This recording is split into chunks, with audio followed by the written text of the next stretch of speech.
African Women. African Women ضيفتنا الليلة ميرابيل ماياك جاتنا سبيسيالمون من لندرا باش نحكي في موضوع يهمنا الكل اللي هو الدياسبورا الإفريقية والإشعاع متاعها في إفريقيا وعلى مناخ الأعمال. Bonsoir Mirabel. Bonsoir, salam alaikum, bonsoir la Tunisie, ça me fait très plaisir d'être ici et de te revoir. C'est réciproque, on est tout le temps en contact sur LinkedIn, on est en train de suivre les différentes activités que vous avez. Comment vous présentez Mirabel Mayak?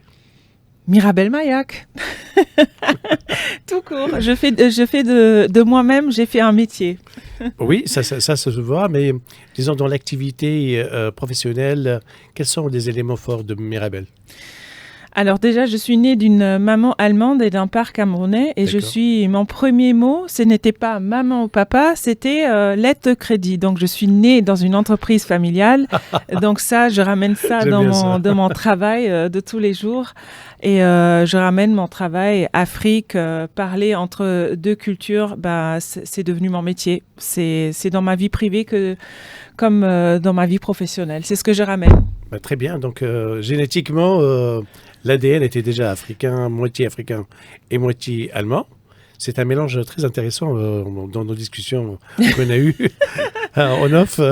Très intéressant comme mélange. Mais derrière ça, donc il y a eu quand même une volonté d'aller découvrir encore plus ce qu'il y a sur ce continent, avec toute sa diversité, toute sa richesse, et voir comment est-ce qu'on pourrait donner plus de chance à ce continent pour mieux prendre ces opportunités et les transformer dans des éléments utiles pour les chefs d'entreprise et pour la population. Qu'est-ce que tu as fait finalement ? Finalement, déjà, je vais du principe que l'Afrique n'a pas besoin de montrer on a peut-être besoin de financement. Et c'est là où la diaspora, elle devient très intéressante aujourd'hui.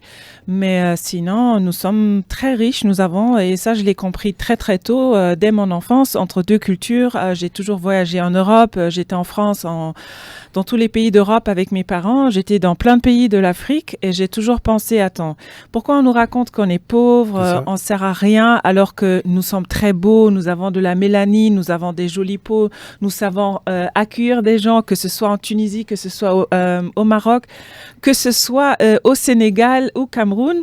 On a tous un art à recevoir les invités, ce qui n'est pas la même chose pour les Allemands. Bon, tu es bien placé pour en parler. Donc, alors, par rapport à ça, donc, au niveau de la diaspora africaine, pourquoi est-ce que la diaspora africaine, jusqu'à maintenant, n'a pas encore donné autant que ce que le continent attend d'elle? Alors, je pense que le continent vient se réveiller doucement au fait que maintenant la diaspora devient très intéressant. Nous avons envoyé 100 milliards d'euros en 2022. C'est le double de ce que a envoyé le monde en tant qu'aide de développement. Donc, nous sommes puissants, nous sommes capables, nous avons toutes les compétences. Par contre, on n'est pas encore arrivé chez nous. On n'est pas chez nous en Afrique. On est toujours traités comme un petit peu comme des invités. On nous appelle souvent les Blancs, les Européens.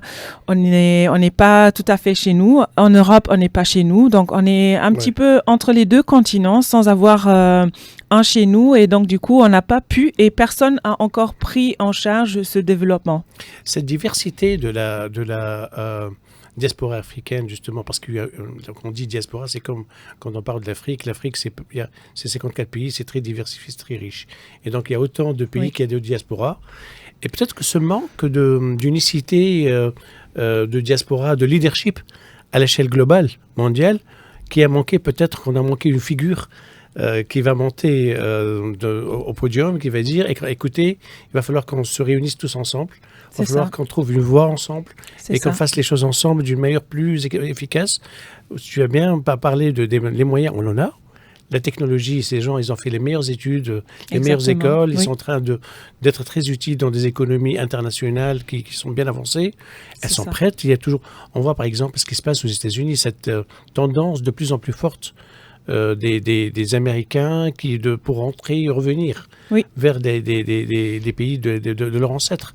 Moi-même, j'ai vécu au Bénin, la visite, j'ai vécu ça, oui. Et franchement, c'était très, très émouvant. parce que j'étais avec justement des Américains dont les ancêtres étaient des Béninois. Et on a fait le parcours des esclaves. Oui. Et on est arrivé ce que j'appelle le point de non-retour. Oui. Et là, franchement, c'était très émouvant parce que tu avais tout le monde qui pleurait. Oui. Parce que je disais, c'est le moment de rupture entre notre culture africaine et ce que nos ancêtres ont vécu en passant de l'autre côté de l'Atlantique. Mais ils sont revenus. Et je voyais très bien que c'est des gens qui avaient des moyens. On voyait dans la voiture dans laquelle ils étaient venus, comment ils étaient habillés et tout. Donc c'était des moyens très intéressants dont ils disposaient, clairement. C'était pas venu comme ça, c'était avec des moyens, avec une volonté de discuter ensemble. Ils voulaient faire des choses. Comment faire pour que cette diaspora finisse par retrouver son leadership et fasse vraiment le changement que l'Afrique attend? Oui. Il ne faut pas sous-estimer le fait que un Africain qui habite aujourd'hui en France ou qui a grandi en France, même si les Français ou les grenouilles, les Allemands, les Schleux, ils ont tendance à nous faire croire que ah ben non, vous n'êtes pas les Français, vous êtes des étrangers. Dans nos têtes, on est des étrangers.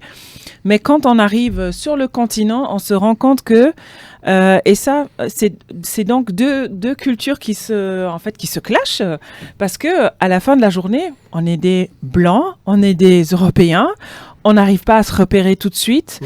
On est des étrangers, on est presque des touristes.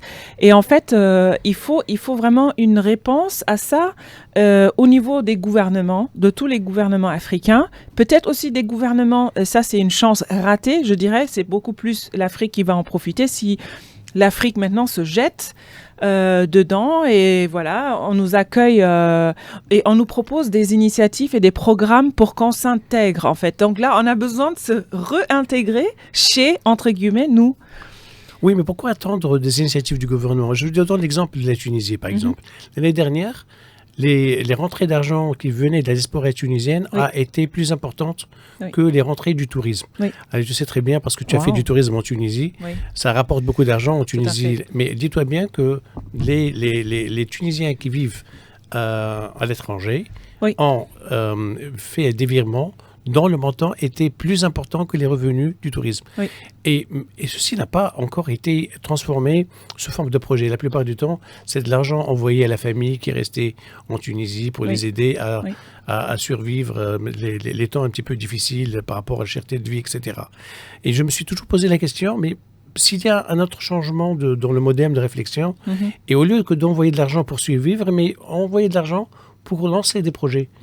Et qu'il y ait une banque de projets qui va fédérer les gens ensemble, peut-être avec du crowdfunding, avec des outils aujourd'hui technologiques dont nous disposons, et des gens qui disent, tiens, Diaspora internationale a des leaders internationaux qui ne viennent pas demander l'avis des gouvernements, mais pour leur dire, écoutez, nous avons un problème de la santé, voilà ce que nous proposons, c'est des projets privés, ce sera du public-privé, des PPP. Oui, mais quand je te parle au niveau gouvernemental, en fait, je te parle d'une grande échelle, tu vois, parce qu'on est impliqué, on se donne de la peine, on envoie de l'argent, de toute façon, on n'a pas le choix. L'Europe est très raciste et nous dit clairement, vous n'êtes pas à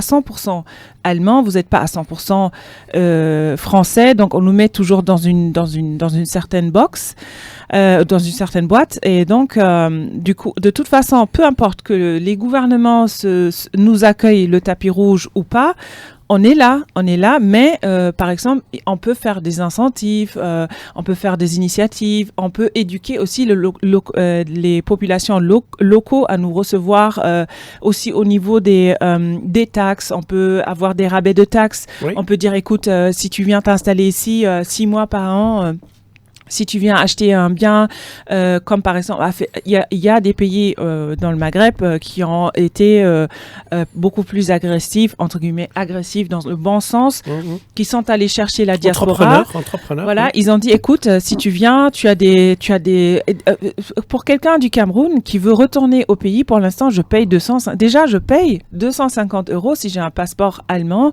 pour aller en tant que touriste. Donc, je veux construire la maison, en même temps me met des roues, des cailloux dans les roues parce que je dois prendre des visas. Moi, je voudrais bien qu'on me dise, écoute, si tu reviens, Si tu investis, même si c'est une petite somme, je te donne le visa. Si tu viens créer une boîte ici, tu as des rabais de taxes, etc. Donc vraiment pour faire revenir la diaspora. Et ça peut aussi être la diaspora aujourd'hui. La Tunisie peut aussi bien dire, écoute, on peut peut-être essayer de faire venir des Camerounais. Oui, des efforts des diasporas tunisiennes, par exemple, il y en a. Mais ce qui manque, peut-être ça, c'est une idée qu'on lance au niveau de ce plateau radio, c'est justement qu'il y ait une sorte de plateforme africaine de la diaspora qui, elle, j'ai envie d'aller investir au Cameroun, je suis une diaspora africaine. Oublions la Tunisie, oublions le Cameroun, je suis africain d'abord. Et en tant que diaspora africaine, qu'est-ce qu'on peut offrir à cette diaspora? Parce qu'aujourd'hui, quand je regarde la zone de libre-échange continentale, la ZLECAf, quand je regarde la COMESA, il n'y a aucun avantage qui est donné à la diaspora. Personne ne parle de la diaspora. On parle de la femme, le genre, on parle des jeunes, mais on ne parle jamais de la diaspora. Alors que la diaspora, ça peut être une très grosse puissance qui peut changer les choses. Et donc ça, j'aimerais bien prendre ton avis par rapport à ça. Pourquoi on ne lancerait pas une nouvelle mouvance de lancer un mouvement pour les diasporas africaines pour l'Afrique? Déjà, en fait, je pense que c'est en train de venir. C'est une vague qui arrive doucement.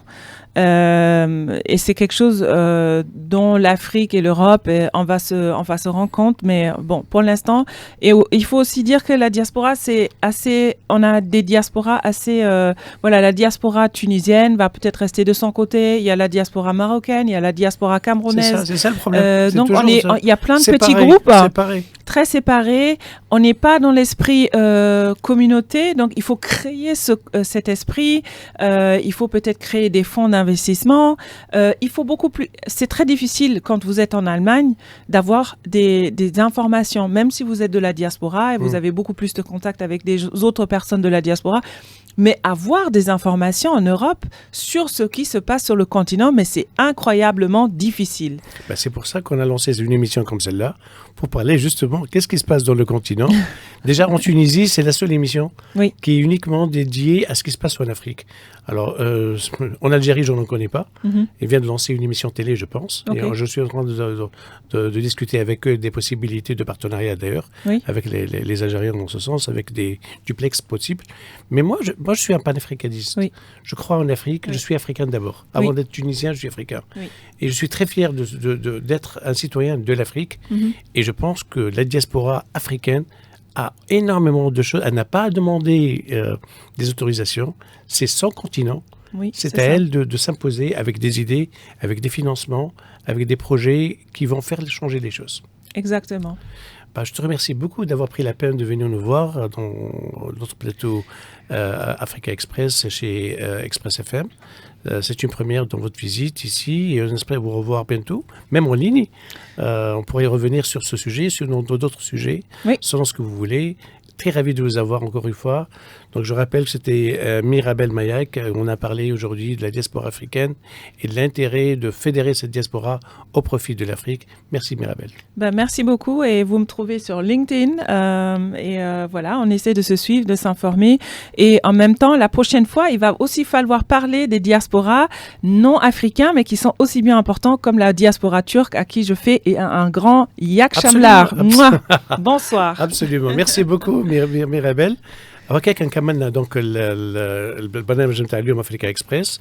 كان معكم نظام محجوب في الميكرو، الفريق نتاع سيرين ما شاء الله عليه كالعاده نشط وخدعتنا خدمه حلوه ياسر، بارك الله فيكم نشكرهم الكل. موعدنا كما العاده نهار 3 الجاي 7:30 افريكا اكسبريس كالعاده. مع السلامه.